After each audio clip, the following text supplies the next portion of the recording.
the way that I learned math pretty much all the way through school was the linguistic approach. I'm the teacher, so I'm talking to you, you're writing notes, I'm writing notes on the board, and then it becomes equations on the board. Yeah.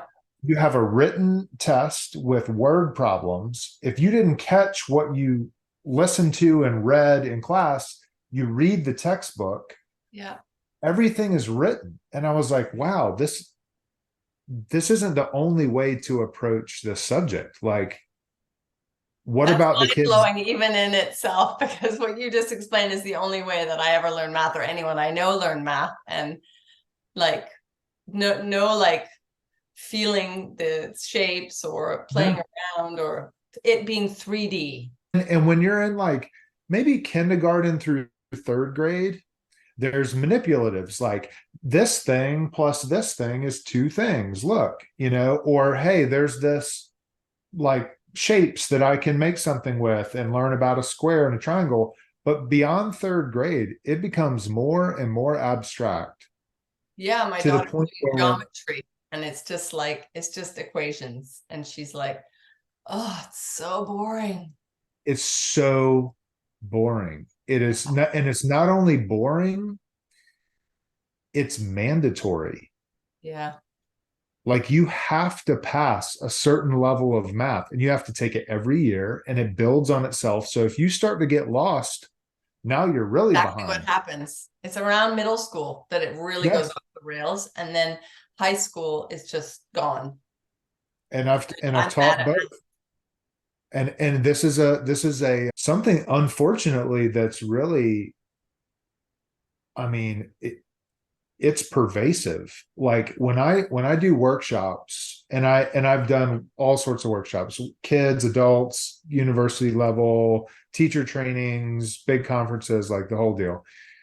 Whenever I do a workshop, I always ask, like, all right, y'all, we're going to learn about geometry today.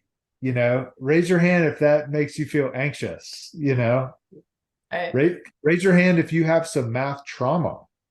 And Yeah. like over half the hands go up. The majority of people have some level of like anxiety and trauma when it comes to math, that I'm not good at math, or that was a nightmare for me, or I just like I cannot. And it's the way it was presented, because I would say 9 times out of 10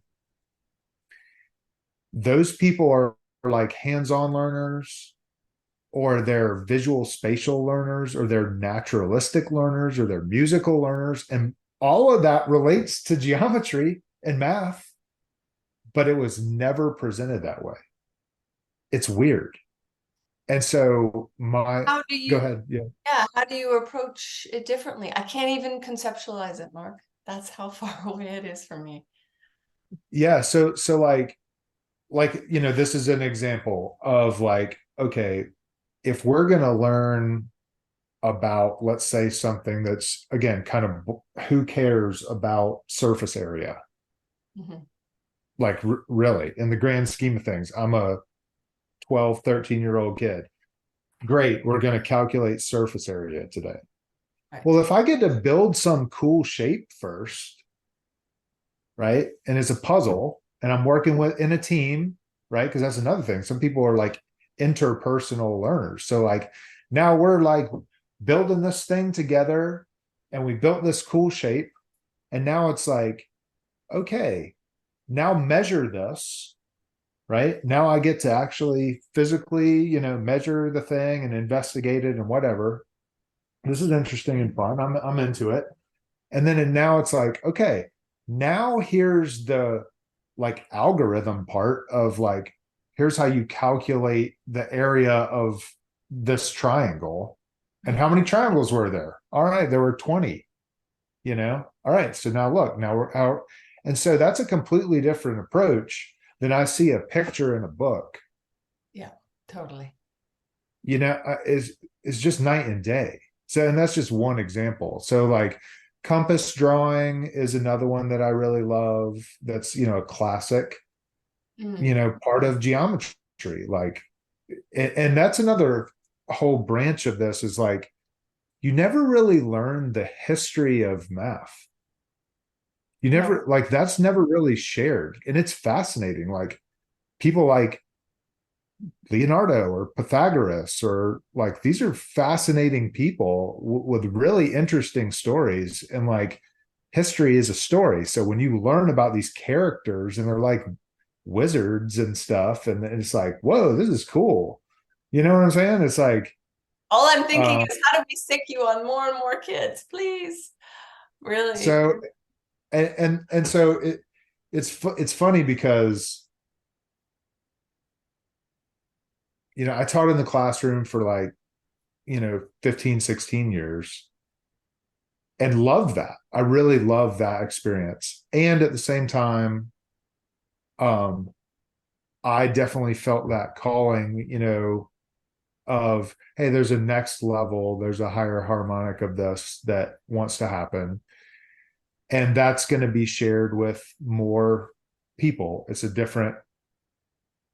a whole next level. And at the time, I didn't know exactly what it was, and that's still unfolding, as I kind Yeah. of co-create it. But it definitely is part, like, creating these like hands-on tools, and this is just one. Like, there's dozens of other things in prototype phase that want to be created over physically and shared over the next years.